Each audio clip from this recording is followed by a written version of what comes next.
दही वाली मगम्मा। बच्चों, आज मैं आप सभी को एक छोटे से गांव की कहानी सुनाने जा रहा हूं। उस गांव का नाम वेंकटपुर रहता है। वेंकटपुर गांव में मगम्मा नाम की औरत अपने बेटे, पुतों और पोते के साथ रहती है। मगम्मा अपने परिवार का भरण पोषण दही बेचकर करती है। वह अक्सर बंगलौर जैसे शहरों में जाकर दही बेचा करती है और दही बेचने के बाद जो भी रुपया उसे प्राप्त होता है उसी से अपने परिवार का भरण पोषण करती है। जब भी वह दही बेचने जाती है बंगलौर शहर में, तो लेखक के घर जरूर जाती है और लेखक के घर भी दही बेचती है और अपने सुख दुख को वहां पे बताती है। लेकिन एक दिन की बात है, मगम्मा जब अपने घर पे रहती है, मगम्मा का जो पुतोह होता है नजम्मा, वो अपने बेटे को काफी पिटाई करती है। पोते को पीटते हुए देखकर मगम्मा काफी दुखित होती है और अपने पुतोह को जाकर काफी डांट फटकार लगाती है। पुतोह भी जो है शांत नहीं रहती है, वह मगम्मा से झगड़ा करना शुरू कर देती है। दोनों में वाद विवाद होता है, काफी वाद विवाद बढ़ जाता है। उसी के दौरान मगम्मा का बेटा आता है। मगम्मा का बेटा जैसे ही आता है, मगम्मा सारी घटना को एक एक करके अपने बेटे को बताता है।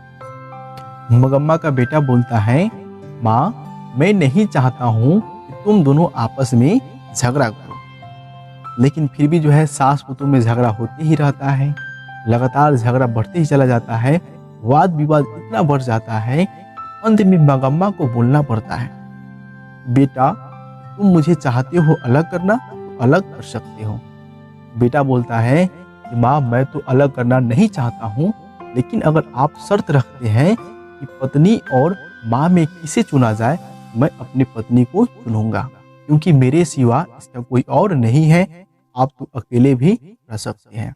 इस बात को सुनते ही मगम्मा काफी दुखित हो जाती है। उसके बाद मगम्मा बोलती है, ठीक है बेटा, अगर तुम चाहते हो मुझे अलग करना तो अलग कर सकते हो। उसके बाद मगम्मा जो है दही बेचने के लिए बंगलौर शहर में चली जाती है।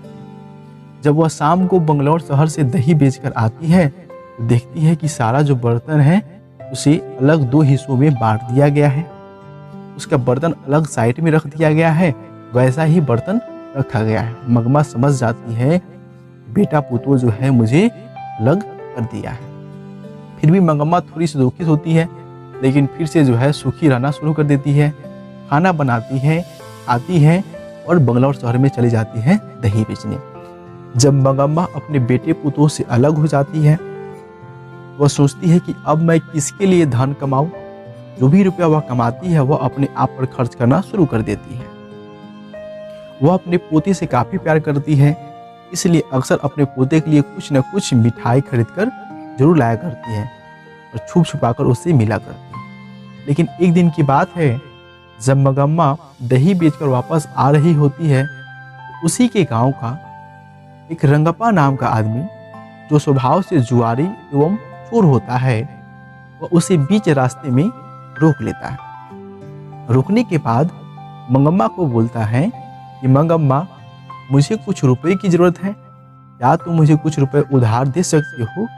मगम्मा बोलती है कि मेरे पास कोई रुपए नहीं है। तो रंगप्पा बोलता है कि मगम्मा, मुझे सब कुछ मालूम है, तुम्हारे पास रुपए हैं, तुम उसे जमीन के अंदर गाड़ कर रखती हो। इस बात को सुनकर मगम्मा घबरा जाती है और कैसे भी करके वहां से वापस चली आती है। मगम्मा रंगप्पा से तो छुटकारा पा लेती है और वापस घर चली आती है, लेकिन इस बात की जानकारी उसके बेटे पुतोह को हो जाता है। बेटे पुतोह सोचते हैं कि लगता है कि माँ रंगप्पा नाम के आदमी को अपना रुपया देना चाहती है। बेटे पुतोह को अपनी गलती का एहसास हो गया रहता है। वह सोचता है कि माँ से अब हमें माफी मांग लेनी चाहिए, क्योंकि कहा गया है जब दूरियां बढ़ता है तो प्यार भी बढ़ता है। वह अपने छोटे बेटे को मगम्मा के पास भेजते हैं, क्योंकि जानते हैं मगम्मा पोते से काफी प्यार करती है। और इसी बहाने जाकर बेटा पुतोह जो है मगम्मा से माफी मांग लेते हैं और उसी के बाद ये कहानी समाप्त हो जाता है और बेटे पुतोह को अपने गलती का पछतावा होता है। बच्चों, ये कहानी जो है केवल दही बेचने वाली मंगम्मा की नहीं है, ये पूरे संसार की कहानी है, हर घर की कहानी है, हर उस मंगम्मा के साथ ऐसा ही होता है। इस कहानी से आपको क्या सीख मिला, आप हमें कमेंट करके जरूर बताएंगे।